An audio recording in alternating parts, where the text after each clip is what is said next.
আসসালামু আলাইকুম প্রিয় viewers, welcome back to my channel.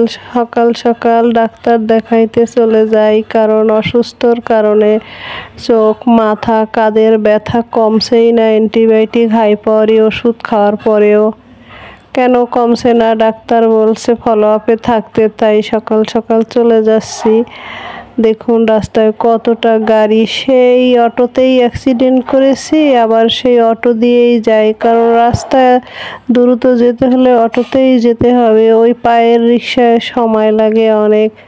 Ramzan মাস, রোজার অনেক সামগ্রী বানাইতে হয়, ঘরে লোকজন আসে।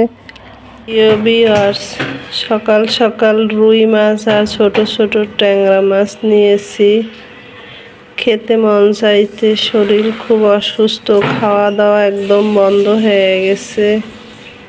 একটু ছোট মাছ খাবো বলে ট্যাংরা মাছ নিলাম, আর রুই মাছ কেটে দিল আমার বোন। এখন এইখান থেকে বেছে কেটে ধুয়ে আমি রান্না করব। দেখতে থাকুন আজকে রান্না খাওয়া দাওয়া ব্লগটি, আশা করি ভালো লাগবে। এসে দ্রুত পেঁয়াজু ভেজে নিচ্ছি, ডাল বেটে মশলাপাতি দিয়ে মেখে রেখেছিলাম। আলুর চপ, পেঁয়াজু বেগুনি বানানো হয়ে গেছে, আর ওই মাছ কেটে ধুয়ে ফ্রেশ করে লবণ মেখে নিয়েছি।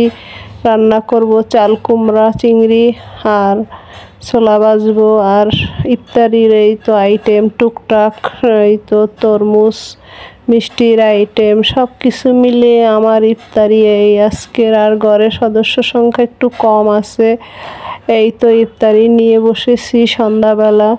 এইটা শেষ করে নামাজ কালাম শেষে রান্নায় চলে যাব। প্রিয় ভিউয়ার্স, আপনাদের ভালো লাগলে একটা লাইক করবেন। আমি খুবই অসুস্থ, আমার জন্য দোয়া করবেন, আর কমেন্টস বক্সে জানাবেন কে কেমন আছেন। আল্লাহ যেন আপনাদের সুস্থ রাখে। ইফতারির শেষে একদম 7টার পরে মাছ লবণ হলুদ দিয়ে ভেজে নিচ্ছি, একটু বেশি করে ডিপ করে।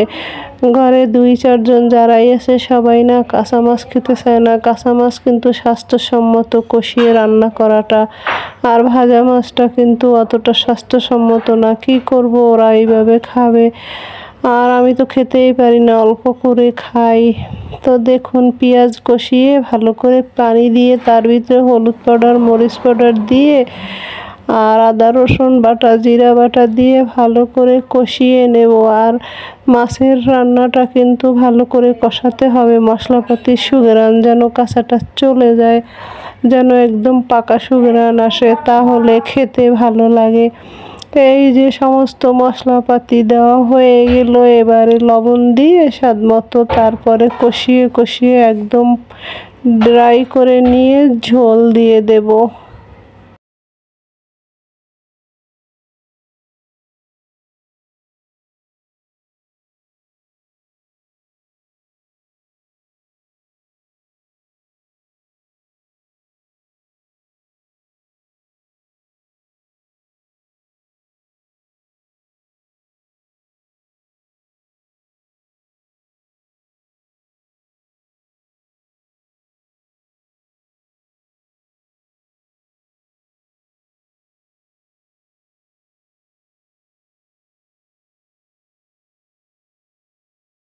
তো ভালো করে কষানো হয়ে গেছে, এই দেখুন। এবারে আমি ঝোল দিয়ে দেব, পানি ঝোলের জন্য, মাছের জন্য যে ঝোলটা দিব, আর একটু বেশি দেব যেন জাল পেয়ে ঝোল একদম মাছের ভিতরে ভালো করে ঢুকে। আর চুলার জাল মাঝারি লো হিটের মাঝামাঝি করে রেখেছি।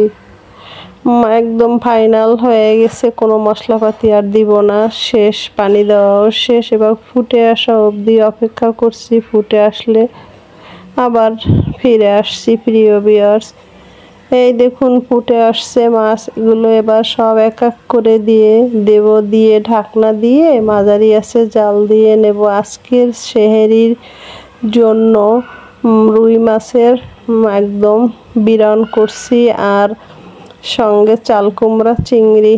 আর ইফতারি খাওয়ার পর তো আর ভাত খাওয়াই যায় না, এই তো এই টুকটাক খাবো, তো দিয়ে দিলাম সব মাছগুলো।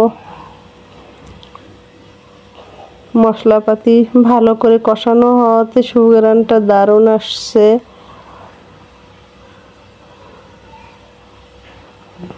মাছের সবগুলো দেওয়া হয়ে গেছে, একদম নেড়ে চেড়ে দিলাম। মাছটা একটু ডিপ করেই ভেজেছি, এবার জাল দিয়ে জ্বলে একদম গায়ে গায়ে চড়চড়া করে নেব।